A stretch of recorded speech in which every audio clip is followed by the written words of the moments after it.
Chilling tales for dark nights.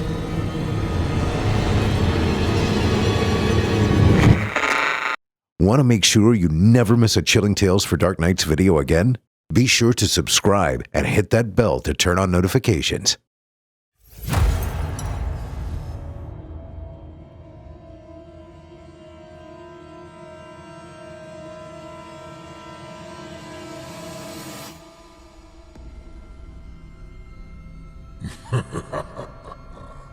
Good evening. I'm storyteller Otis Jiry, and I ain't your grandfather. From where I'm from, we don't do bedtime stories. And if that's what you were expecting, you're in the wrong place. If it's terrifying tales you're after, well then, I've got just the thing. Get comfortable, settle in, turn off the lights, if you dare. Your night is about to get a whole lot darker. Who needs sleep anyway?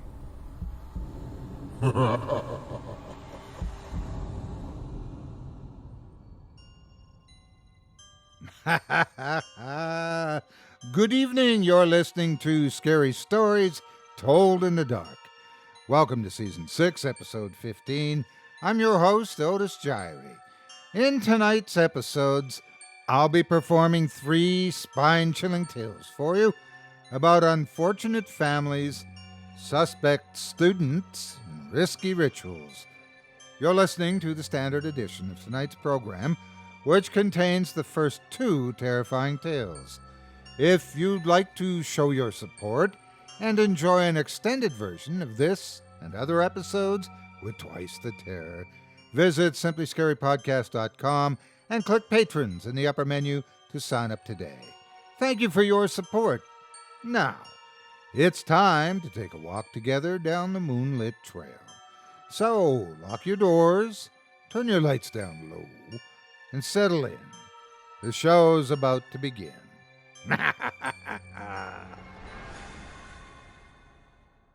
Our first tale tonight is a brand new Chilling Tales for Dark Nights original exclusive story, and comes to us courtesy of author Seth Paul. In it, we'll meet a family that's got far worse problems than your average clan. What matters most to this family might just be matters of life and death. Without further ado, I present to you Blood Ties.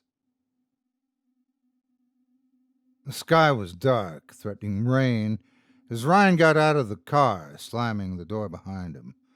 Uncle Selwyn's house, well, less house and more the ancestral family manor he'd inherited and called home, stood in front of him, larger and more foreboding than he remembered as a child. He had been banging on the front door and yelling for his uncle to come out for the better part of 10 minutes as the other cars pulled up. Gary, the youngest cousin, barely in college, in his hand-me-down Toyota Tercel, Jennifer in her BMW Z3, a gift to herself for finishing law school and getting an associate position, saving every penny she could since high school to afford it, and Ellie in the seat next to her, having lost her license while arguing with an undercover cop trying to drive back drunk from a sorority party. They had all grown up together, even though Gary, Ryan, Jennifer, Ellie, and Chris were only cousins. They were closer than most brothers and sisters. Ryan would have considered himself the leader, but Ellie and Gary probably wouldn't have thought of him that way, since he usually tormented the two of them to no end as kids. Gary still had a scar on his arm from years ago, when Ryan pushed him down a hill and he landed on an old can that someone had thrown away and was hidden in the grass. And Ellie never forgave him for locking her in the closet at her grandmother's funeral when she was 3. It was her earliest memory and not one of her favorites. Of the parents, all related by blood on their grandfather's side of the family. They were all the only children of each one. Only Uncle Selwyn never had kids, and for a very long time, the eccentric, wild-haired man who could never hold a job longer than a few months was one of their favorite people in the whole world. A consummate storyteller, Selwyn was equal parts entertaining, hilarious, and frightening as hell. But he doted on each one of them, even when they got older and outgrew his stories, except Gary, who thought Selwyn could do no wrong. But then their grandfather died, while their grandmother died somewhat peaceably from medical complications when they were all still very young, and gave Ellie that horrible memory.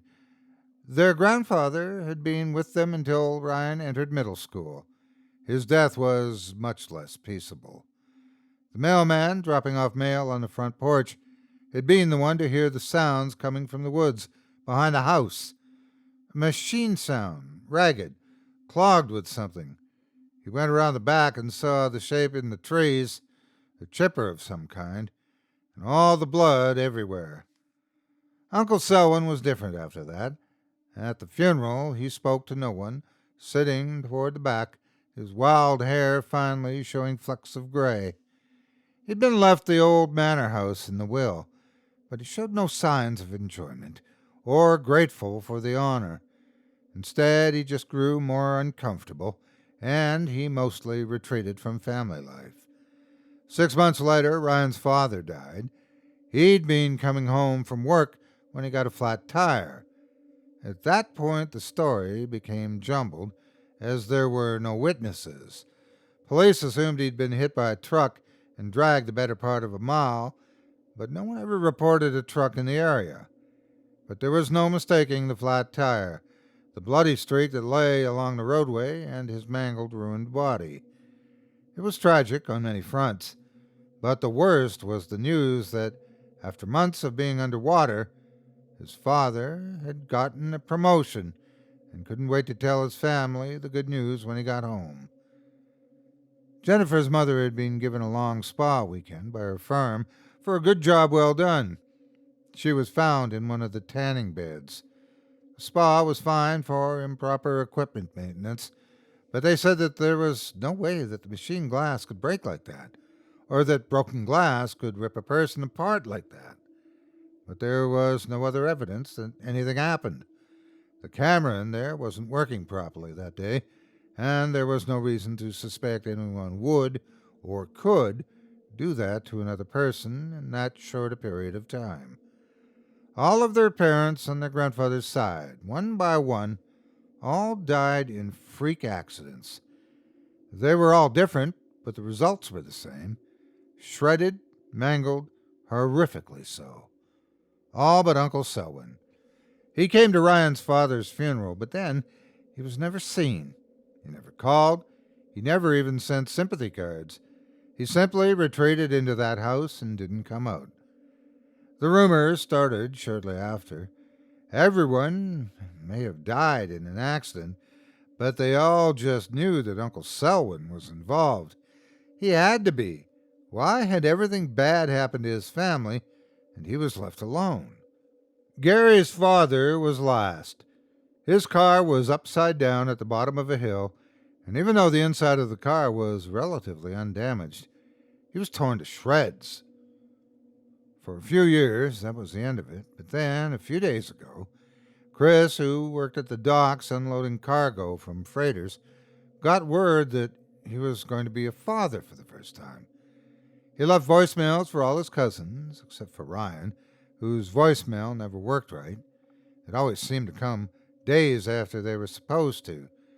The last voicemail he ever sent was to Jennifer, the final number of the 5 he called, and on it, Jennifer heard the commotion at the dock as the cable came loose, and the horrible sound as the shipping crates came together, crushing Chris between them.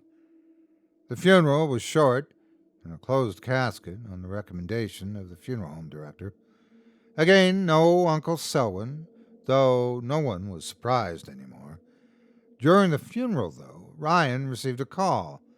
He was handling most of the funeral planning, so no one thought much about it until he took the call out to the parking lot, and they heard his muffled yelling. He got into his car and drove off. Everyone wondered what had happened when Jennifer received a call herself. It was the insurance company, apologizing for calling, but since Ryan had hung up on them, they felt it necessary to call another family member. Based on their investigation, it would be necessary to file potential criminal charges against Chris's employer. The cable had not broken, as originally thought, but appeared to have been cut cleanly by something powerful and very sharp. They knew it wasn't the docks Ryan was driving to. They all got into their cars and followed after them. Ryan was practically ready to bust the door down when Gary pulled him back. "Ryan, we don't know if." "Like hell we don't." Ryan grabbed Gary by the shirt and pushed him back off the porch. He may not have cut that cable, but he sure as hell knows something's going on, and for a long time. I'm not leaving until I get some goddamn answers. Just then, the lock turned, and Selwyn, looking like he'd seen better days, opened it. His eyes were surrounded by dark rings, almost sunken, and he looked older and more tired than his 50-odd years suggested. His hair, though, was still just as wild as ever, sticking up all over the place like he'd woken up with his finger in an electric socket. Ryan moved to grab him, but Jennifer put a hand on Ryan's shoulder. "Give him a minute, Ryan. Let him explain himself first." Selwyn ushered them all into the sitting room. The room looked more like an old film set than a room, the couch in the middle covered with an old blanket, and the many staring eyes of taxidermied birds, foxes, and other animals crammed into every corner. After Grandma died, taxidermy became Grandpa's big hobby, and he'd gotten very good at it. While they tried to find places to sit in the room, Selwyn leaned against the fireplace. There was a small fire going on in it, and even as everyone waited for him to speak, he seemed lost in it, staring into its center. "It's true. I do know something about what's going on, but I haven't done what you think I have. It's because I can't do anything that I am the way I am. You all deserve to know the truth." He sighed. "Our family's cursed." Ryan rolled his eyes, got off his chair, and punched Selwyn across the jaw. The others pulled him back, but Selwyn stood up, holding his jaw, which was bruising quite badly already, and he just kept his same sullen expression. "You lying son of a bitch! What did you do? What did you do to everyone?" "Ryan, stop it." Jennifer whipped Ryan around. She lowered her voice. "I don't believe it either, but hitting him won't get us the truth. Let him talk, and pay attention, and see if you can figure out what really happened." Gary, on the other hand, was the only one to check and see if his uncle was okay. Selwyn nodded and waved him away. "I don't blame you, Ryan.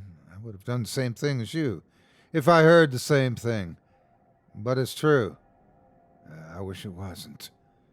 Ryan, despite clear signs that was against his wishes, sat down, frowning, and let Selwyn talk.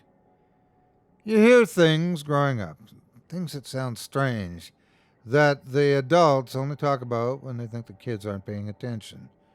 But I always did.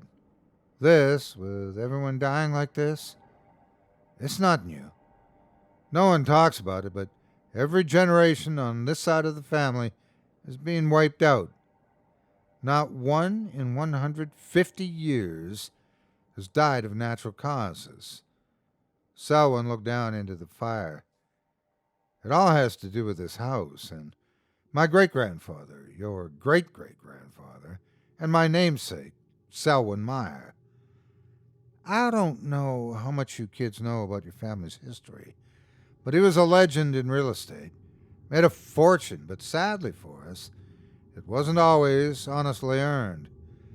After all his hard work, he wanted to have a place away from the rush of the world, and he found this land here. It was exactly what he wanted. It was already owned by a family that had settled there shortly after the Revolutionary War.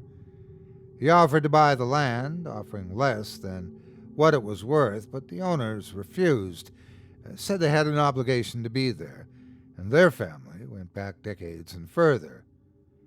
Selwyn tapped on top of the fireplace. Apparently, he wasn't one to settle for a no. He offered them more, eventually twice, then 3 times what the land was worth, but they still wouldn't budge. They said they literally could not leave. The land meant too much to them. Great-grandfather Selwyn assumed the land must have had something far more valuable than they were letting on, so he hired a band of thugs to help him search the land at night, looking for what secrets the family was hiding and to rough the family up if they turned up nothing. He found a cave. He expected gold. Instead, he found an altar with a large chunk of brownish crystal on it. Ellie scrunched her brow. What crystal is brown? Selwyn smiled. That's just it. They didn't know. But Great-Granddad said he picked it up and it spoke to him. Ryan sighed. Spoke to him? Where did you hear all this? He talked to you after hanging out with Captain Morgan all night? Ellie spun on Ryan, scowling. Ryan, Jesus. Selwyn waved at her gently. It's okay. I know it sounds crazy, but I know because it's all in his journal. This journal nobody knew existed until now. He threw a dusty book onto the couch where it flopped open. The paper inside was thicker than the type they saw in books today, more leathery, but the ink in it was very legible, even if the handwriting was difficult to make out. You don't believe in curses, Ryan, but your great-great-granddad did. It's because the rock that spoke to him asked to be freed from its prison, and it would help him. So he smashed the crystal on the ground. The next day, the family and the land all perished in a horse-drawn cart accident while going to town, and he bought the land just like he wanted. Selwyn suddenly pounded his fist hard on the fireplace top. He winced and looked at his hand. A small trickle of blood leaked out of it.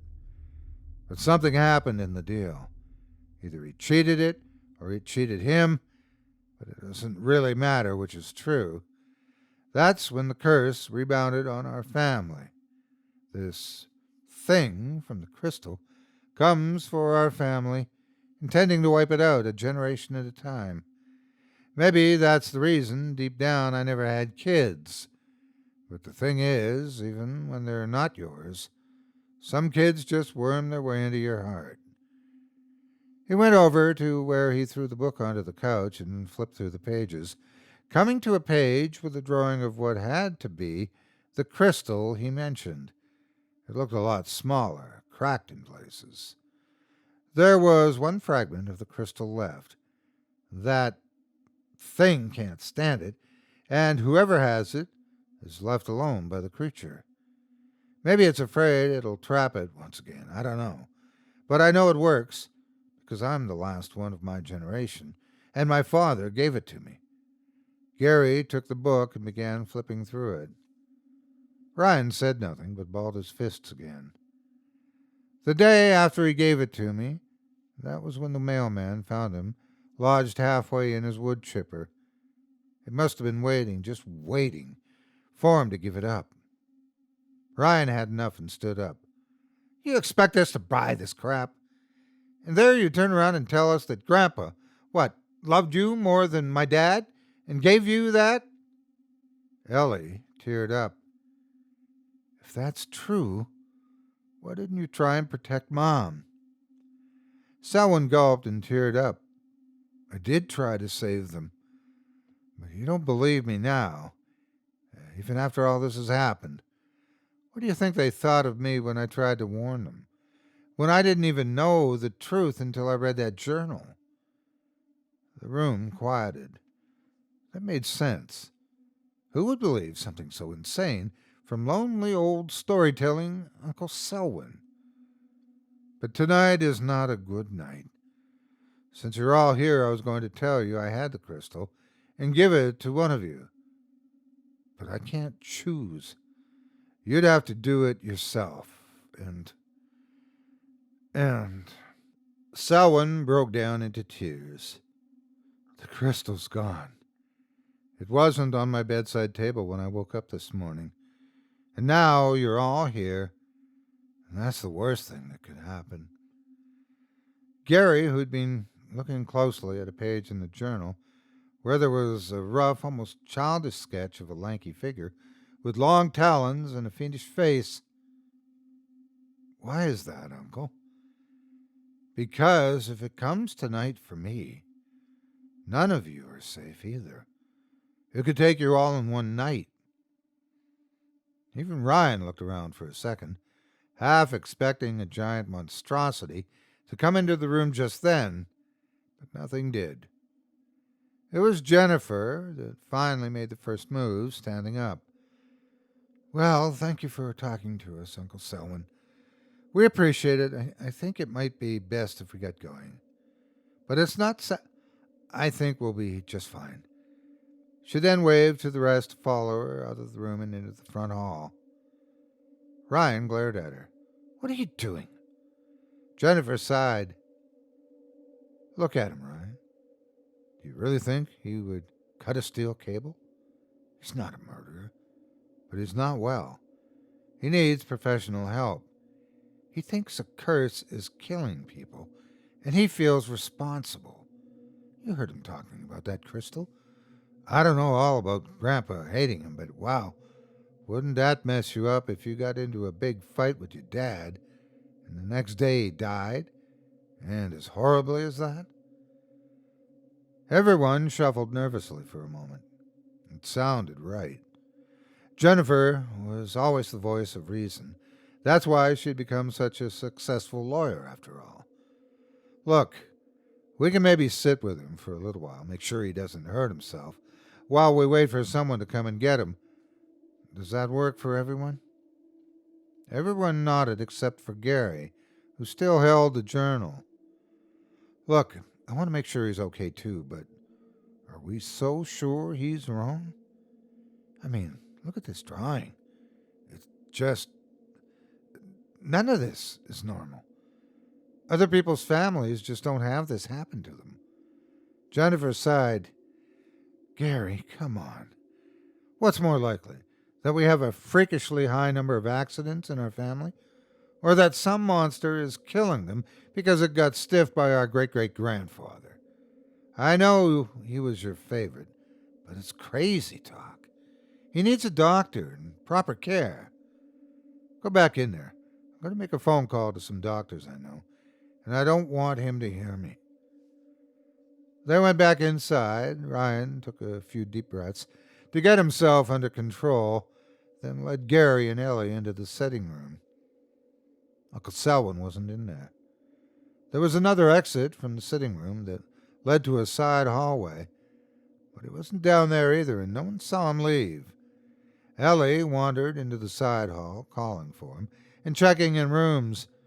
Ryan pounded his hands on the couch, dust flying up. Where did he run off to now? Gary sat down on the couch, his worry overridden by the journal he held in his hands. He flipped through it, studying the pages. What if it is real? Jesus, Gary, how do you know he didn't make that himself? He could have spent months making something just to fake you out. He's nuts, Gary. Accept it.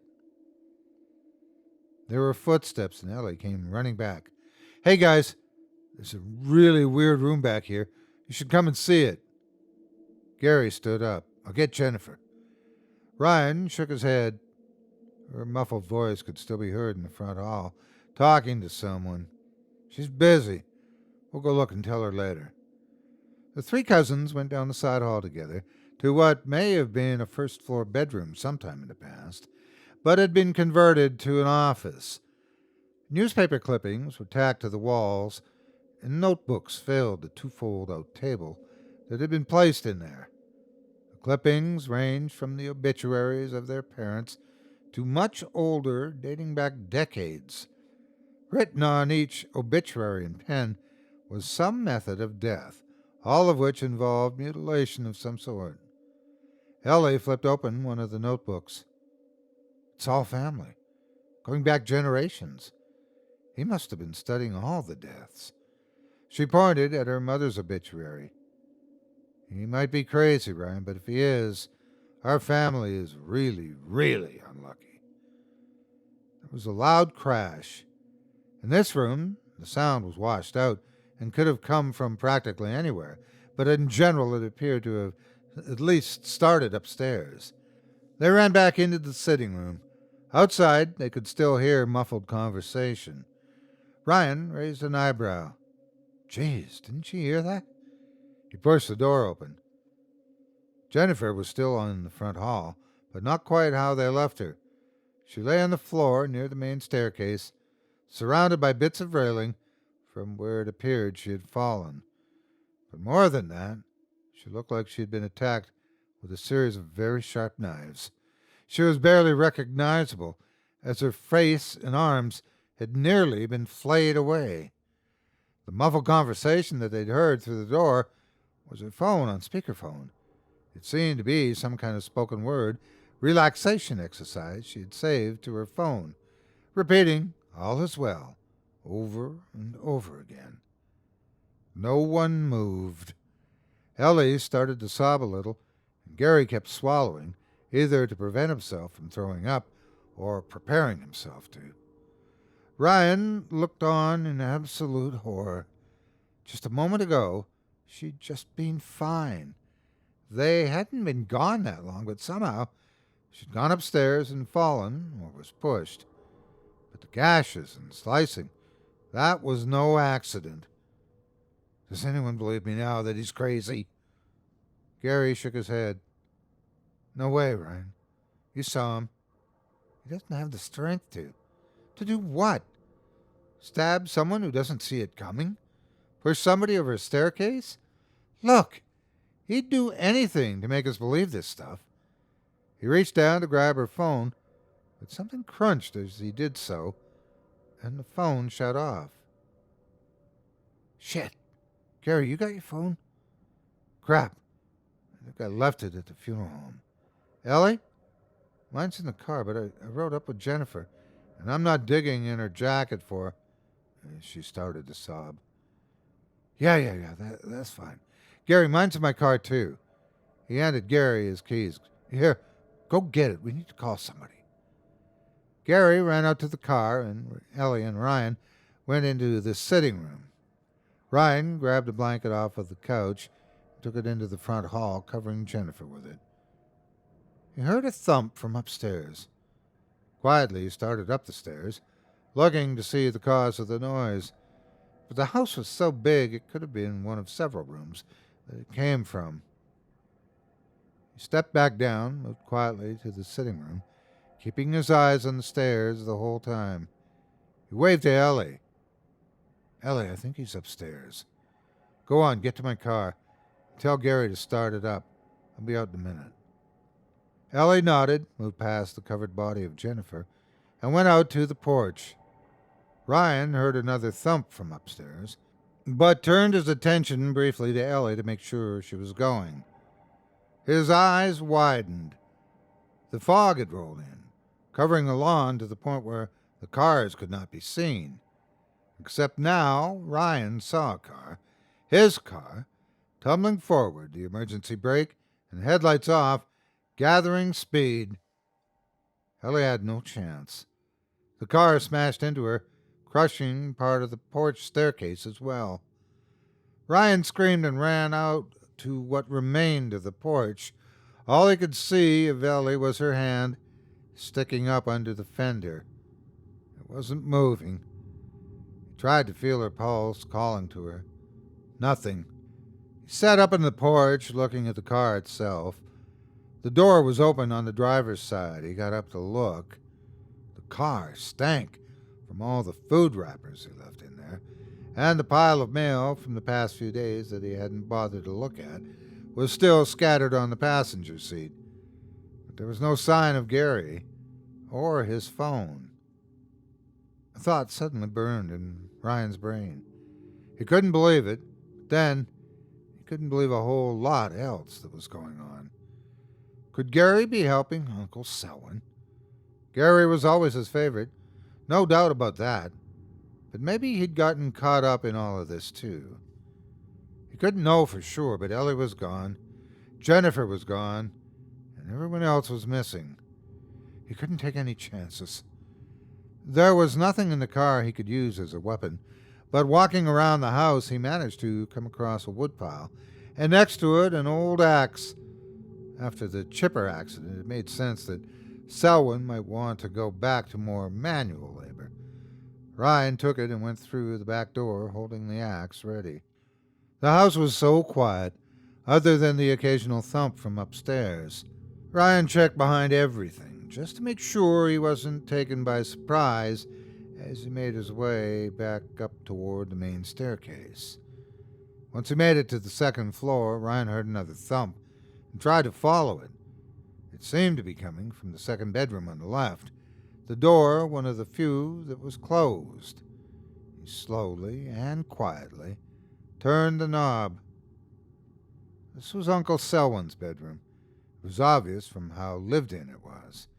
And there, staring out the window, was Uncle Selwyn, banging his head on the glass, making the thump.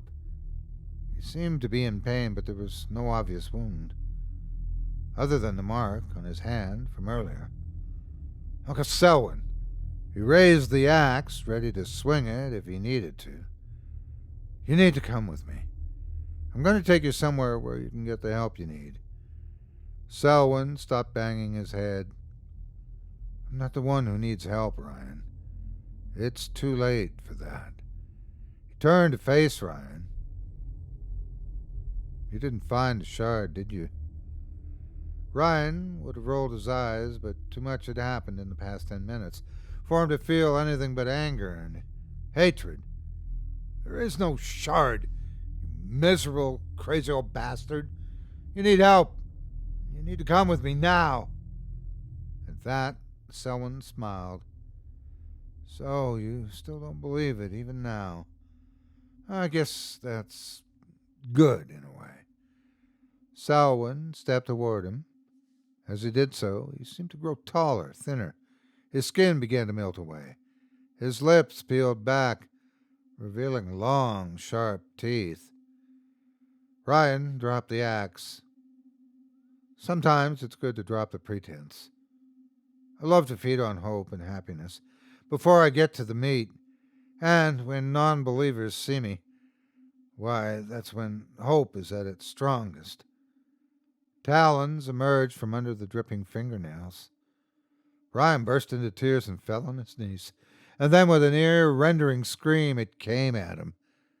Some distance away from the house, Gary woke in the mud, scratched and bleeding, his head aching but otherwise unharmed.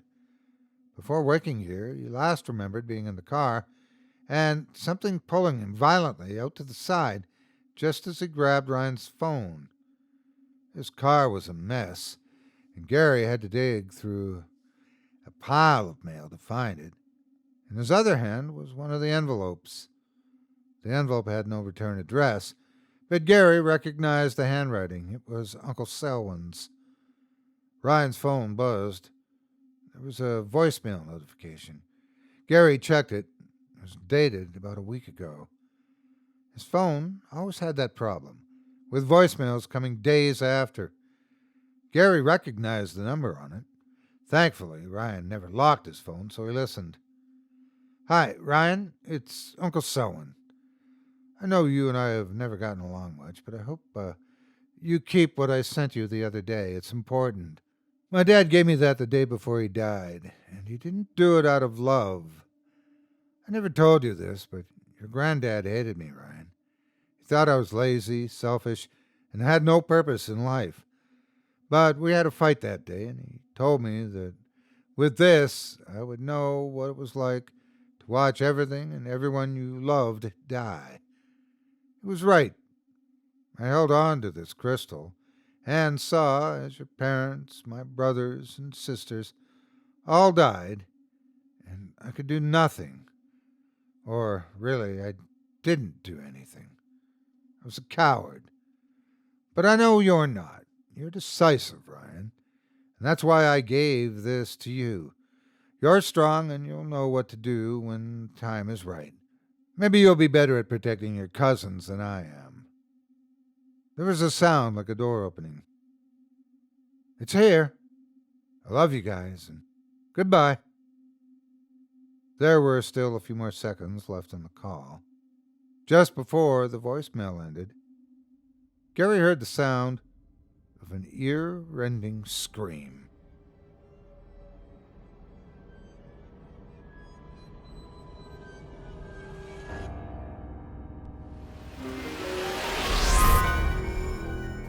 Today's episode of Scary Stories Told in the Dark is proudly brought to you by Raycon, makers of affordable, premium wireless audio products that you'll love to use. Whether you're working from home or working on your fitness, you want what you're listening to be what you're listening to, not what everyone around you is listening to. Everyone needs a great pair of wireless earbuds, but before you go dropping hundreds of dollars on a pair, you need to check out the wireless earbuds from Raycon. Raycon earbuds start at about half the price of any other premium wireless earbuds out on the market, and that they sound just as amazing as other top audio brands you know. And their newest model, the Everyday E25 earbuds, are their best ones yet. With an incredible 6 hours of playtime, seamless Bluetooth pairing, more bass, and a more compact design that gives you a nice noise-isolating fit. Raycon wireless earbuds are so comfortable, they're ideal for any situation. They're perfect for everything from conference calls to binging your favorite podcasts. When it comes to quality, I wouldn't be caught dead using anything other than Raycon, and I'll tell you why. Tech shouldn't be designed in a vacuum, cold white rooms by people with degrees but with no use for their own products. That's what makes Raycon different from traditional electronic brands. You, my listeners, are at the center of their creative process, and they focus on what you truly want. Raycon uses cutting-edge technology to boost your daily routine with crystal clear sound. Pair that with soft comfort gel tip fittings and long-lasting battery life, and you can wear your new earbuds as long as you want. And they back their product with a year-long warranty and great customer service. Raycon's not just changing the game, they're reinventing it. Also, unlike some of your other wireless options, Raycon earbuds are both stylish and discreet, with no dangling wires or stems to distract anyone during video calls. You may have heard through the grapevine about how the company was co-founded by hip-hop artist Ray J, or discovered it through celebrities like Snoop Dogg, Cardi B, and Melissa Etheridge, all of whom are obsessed with their Raycons. So, pick up a pair and see for yourself what the hype is all about. Now, it's the time to get the latest and greatest from Raycon. Get 15% off your order at buyraycon.com/dark. That's buyraycon.com/dark for 15% off Raycon wireless earbuds. buyraycon.com/dark. Be sure you visit that URL to let them know that Otis Jiry and Scary Stories Told in the Dark sent you.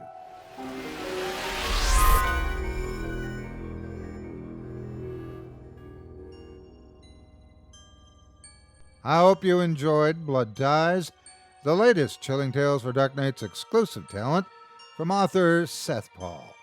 If you enjoyed that last tale, I'd like to encourage you to check out more of the author via his profile on Creepypastastories.com, where you'll find not just more of Seth's fearsome fiction, but new and much-loved tales from dozens of other very talented authors, all free of charge. Again, that's Creepypastastories.com, and don't forget to let them know that Otis Jiry sent you. Up next, we've got another second tale of terror for you, courtesy of author Kyle Harrison. In it, a school bus driver's attention is drawn to a student on his route with a rather unusual problem. But even if he figures out what the cause of the predicament is, will he be able to do anything about it? Stay tuned and find out. Without further ado, I present to you, There's a Boy in My Bus That Smells of Death.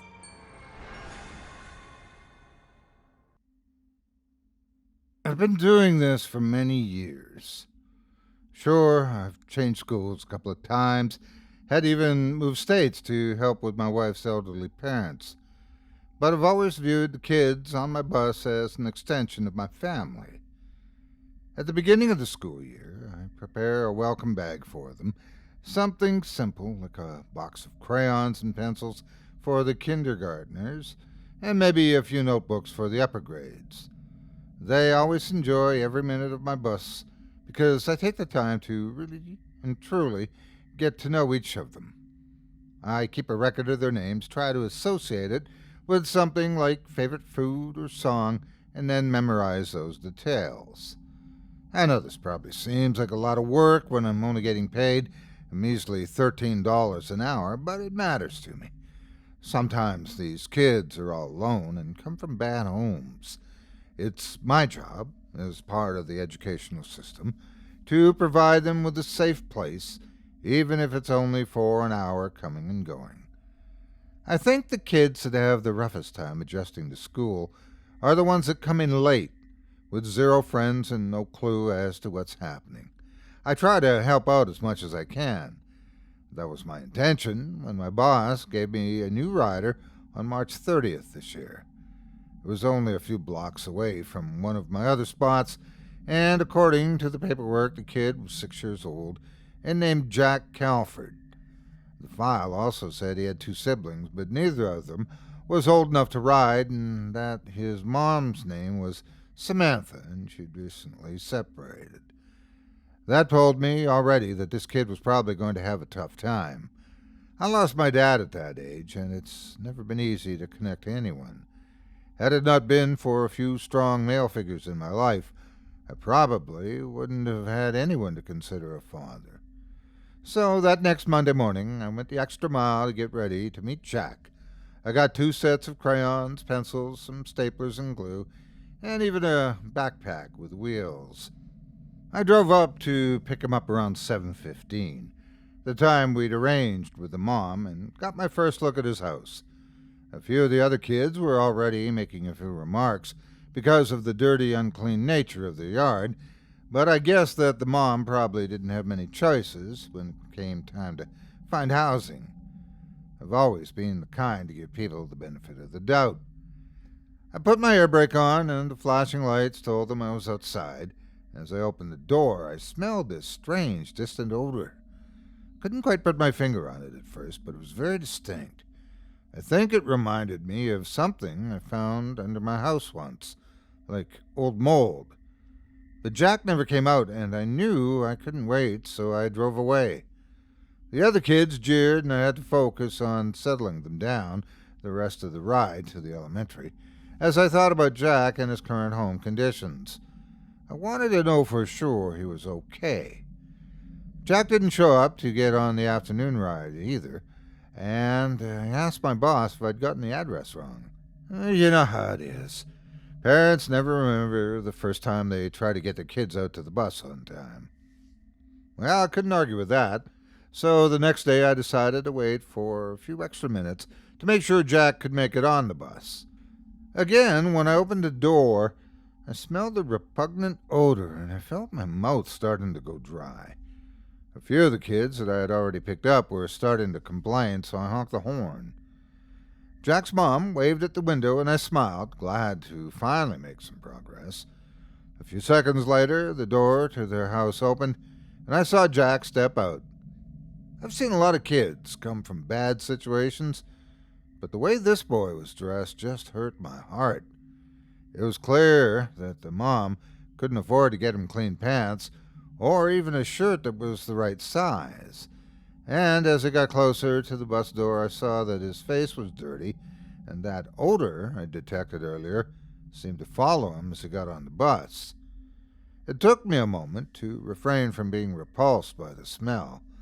I knew it wasn't this child's fault, so I smiled at him and offered him the backpack filled with goodies that I'd been planning to give him the day before. "Welcome aboard, Jack. You can call me Mr. Charlie," I said with a broad smile. The boy made no response and just took the bag and shuffled his feet toward the back of the school bus. As he passed the other kids by, several of them started to make sarcastic and derogatory comments about his smell. "Did you sleep in dog crap? Do you own a bath? Disgusting," one little girl shouted. Jack didn't even bother to lash out. He just quietly got to the back of the bus and found an empty seat. So unsurprisingly, nobody wanted to sit by him. Near the end of my route before we get to school, my bus gets typically packed, and I nearly got into an argument with a high schooler about Jack. "Mr. Charles, that kid smells like death," the girl said, holding her nose and trying not to gag. "You either sit there or you walk to school," I shouted at her. I hated to raise my voice, but the truth was, during the entire bus ride, the other kids had complained. I knew that Jack was going to have problems as soon as he got into class. After all the kids got off, I gave Jack a half-hearted smile and hoped that his teachers would find a way to get off that smell.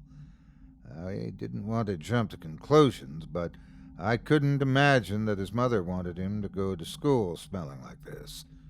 It just bothered me to no end, especially what that one girl had said. Jack smelled like he was covered in the odor of death. That wasn't an exaggeration. It literally could only be described as the smell you could get if you had killed an animal and left it out in the hot sun for a week.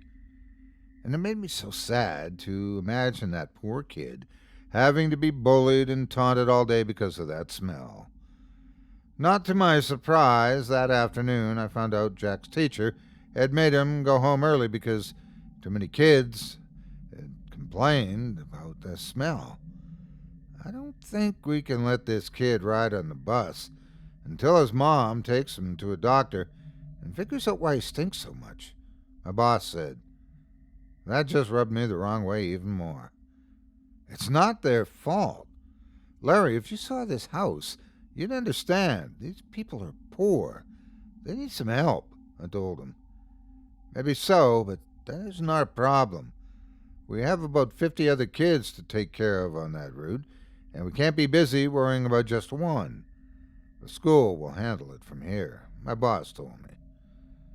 I told him I was fine with that, but it just sat wrong with me. I wanted to do something more than just stop and check to see if he could ride on the bus yet.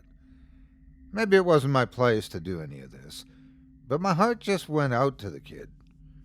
I went to Walmart that afternoon and bought him everything I felt he needed and waited until I got off work to stop by his house. I've always been told that after hours we aren't supposed to get sociable with our kids or their family, but I felt like this was an exception. I got there about 4:15 and parked my car right in front of their driveway, so there wasn't any surprise about someone being there. I grabbed the backpack and walked up to the door, doing my best to ignore the pungent smell that was all across the entire front yard. Knocking on the door, I held the backpack behind my leg and got a better look at the toys that Jack was playing with, scattered throughout the yard.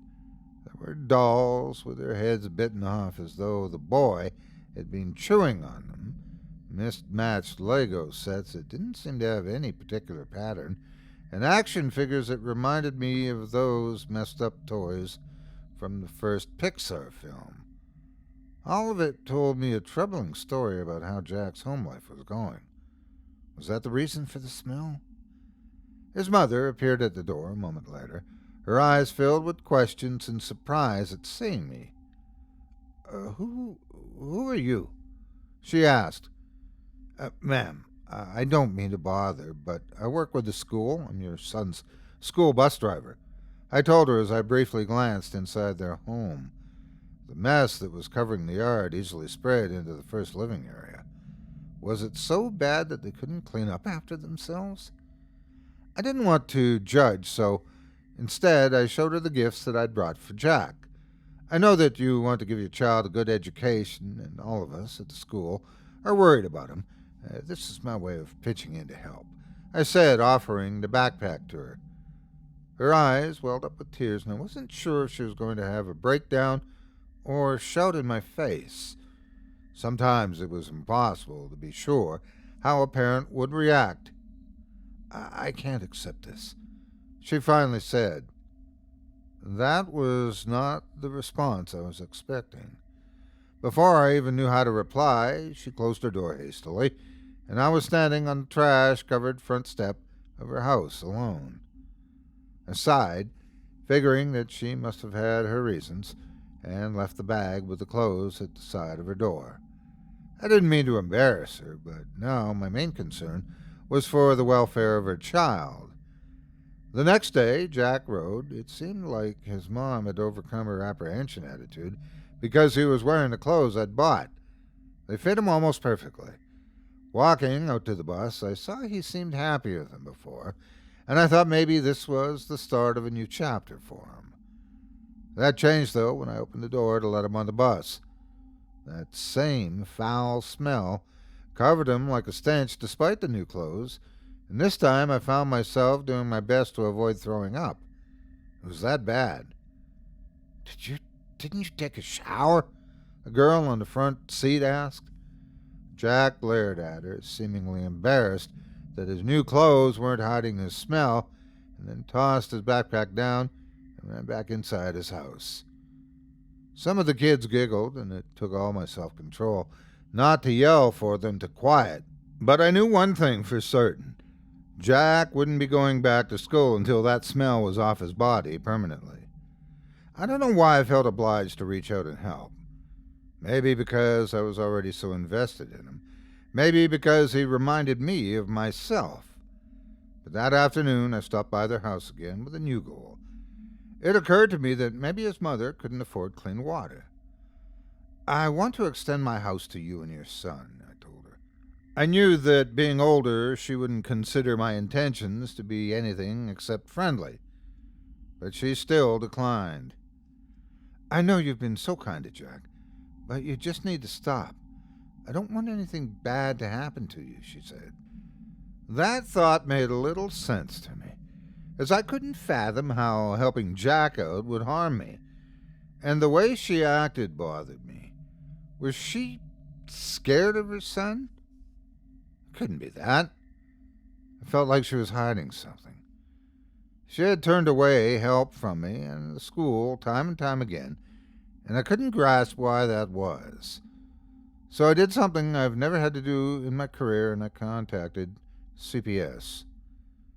I think I was a little angry, maybe because I was just so worried about Jack, but I couldn't think of any other way to help him. I told the representative that I talked to the entire situation, and they thanked me for my diligence. Done an amazing job, Mr. Charles. We'll handle it from here, a woman told me. That whole weekend my stomach churned, and I worried about what would happen to Jack. They said they'd get to his house as quickly as possible, but I wasn't so sure it was going to be that easy. Monday rolled around again, and I tried to resume normal life and put the worry out of my head. But it got stronger as I arrived at Jack's house. Something was wrong. This time, as he boarded the bus, he looked angry and hostile, as though I had stabbed him in the heart. The smell was also stronger than it had ever been. I literally had to hold my breath when he was near me. And I saw his mother standing in the doorstep glaring at me. It looked like her arm was covered in scratches. Had Jack attacked her because she was apprehensive about returning to school? It bothered me to no end. What if CPS had come, but hadn't found anything disturbing at all? It all felt like something had happened in that house, and it wasn't good. I've made it a habit of mine to trust my gut, and this told me I needed to get inside that house and find out what was happening. I was sure I'd likely lose my job over this, but I needed to know the truth about why Jack's smell hadn't gone away, why CPS hadn't taken this kid away to a better home. I needed answers. Jack, is there something happening in your house that you're scared of? I asked the boy. I made sure he was the last one off that day. I knew the mother would open the door when she saw the school bus, and it was going to be my only chance. He only nodded, not even bothering to explain. Not that he needed to. That told me that this mom was not the doting, concerned parent I'd given the benefit of the doubt to. So I helped him off the bus and walked up to the door. The mom saw the look on my face and said, "You shouldn't be here." "I need to see Jack's room. He took something from me and I want it back." This was a lie that I prepared by slipping my Rolex into his pack from the previous day. The mom hesitated at first, then looked down at her son, as though checking with him that it was all right. Jack gave a slight nod and led me inside. The smell of death was even stronger here. I swear I saw a dead cat in the corner of the room, and it seemed like feces covered the floor. Jack guided me by the hand to a set of stairs that led to the basement. "What's down there?" I whispered. My blood was boiling. I was so angry with the mom for letting them live this way. But Jack didn't seem bothered. He just tugged my hand and encouraged me to come down with him and said, "My room." The basement was damp and moldy, a single dim bulb burning and hanging from a clothesstring. As we got to the bottom of the stairs, I saw something on the floor that looked like it was made of wood and had a cover on top of it. Getting closer, I realized it was a tiny coffin, just large enough for Jack. "Is there where you sleep?" I asked. He nodded, and I heard a muffled scream. There, against the wall, was a man about half my age, probably old enough to be Jack's father. He was chained up and had half of his stomach pulled out, blood dripping on the concrete floor. His noises distracted Jack, and he went over to his father, and I watched in shock as he began to feed on the mangled organs dangling from his side. I stumbled back toward the steps, my eyes not daring to look away, as Jack kept eating and snarling. This was no way for a child to live. But then, the glint in his eyes and the way his teeth gnashed against his dad's flesh told me the truth. This was not a child at all. It was a ghoul. I ran up the stairs. The mother was there, trembling and crying as she watched helplessly. "Why didn't you tell the police?" I asked frantically.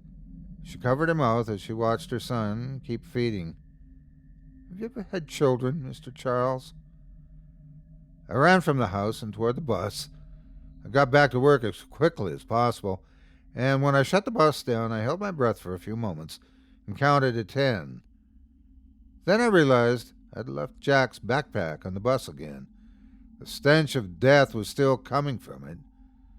I dared to unzip it and look down to see decaying flesh, stuffed in his pack like lunch meat. I pushed it away and gagged. I needed to tell someone. As I got off the bus, I found myself staring at Jack. Somehow he had followed me from his house a few blocks away. "You can't tell anyone," he warned. Then he gestured toward the pack and encouraged me to unzip it again. I looked in the goop of blood and bones and saw something shiny in there. I reached in and pulled it out. It was the badge of one of the CPS employees. I looked up at Jack, and he smiled and walked away. Ever since that day, I've had Jack sit in the front row of the bus and given him the best treatment. I've recommended his teachers do the same.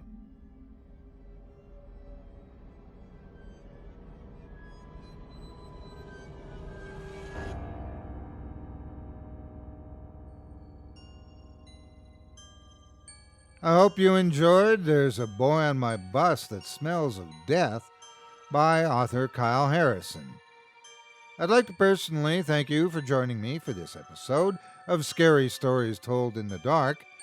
If you enjoyed what you've heard on today's program, please take a moment to stop by our iTunes page or wherever else you listen to your favorite podcast and leave us a 5-star review and a kind word. It makes a huge difference and would mean a lot to us.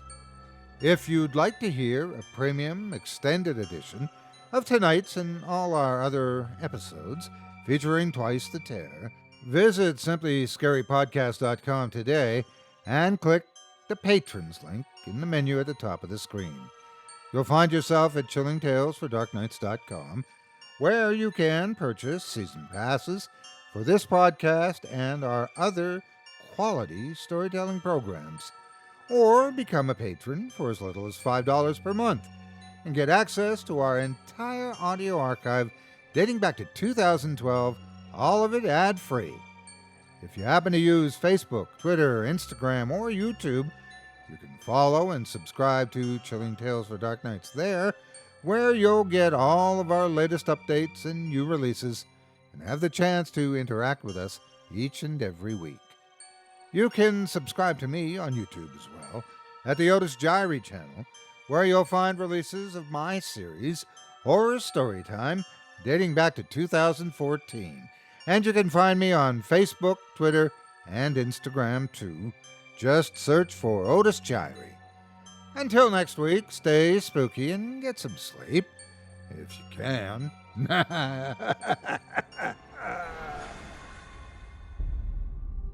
Thanks for listening.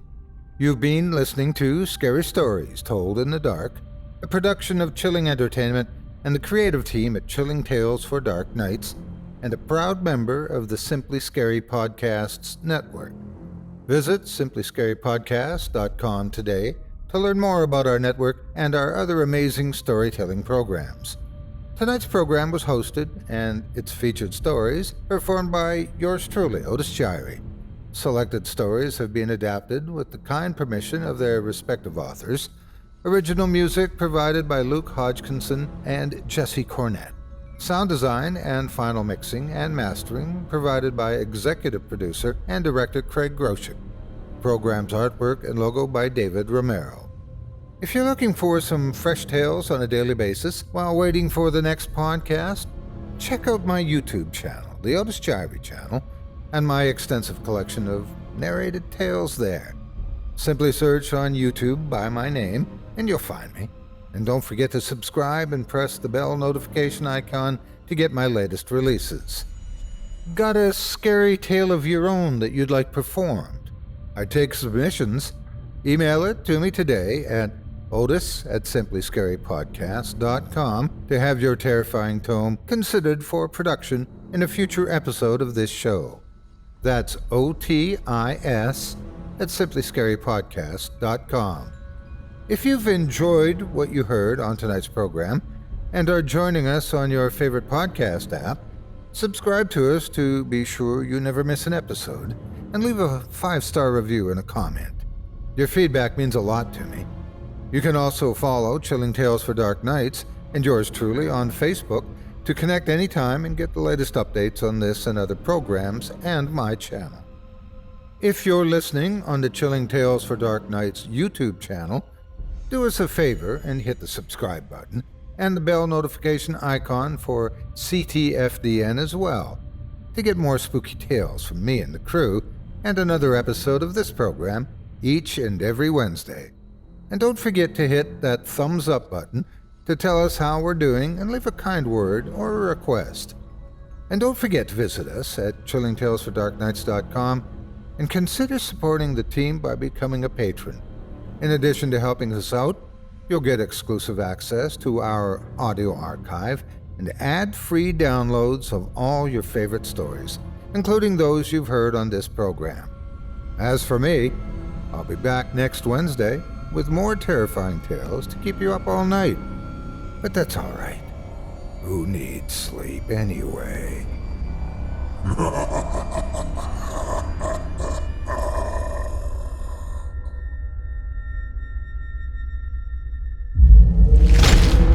Chilling Tales for Dark Nights.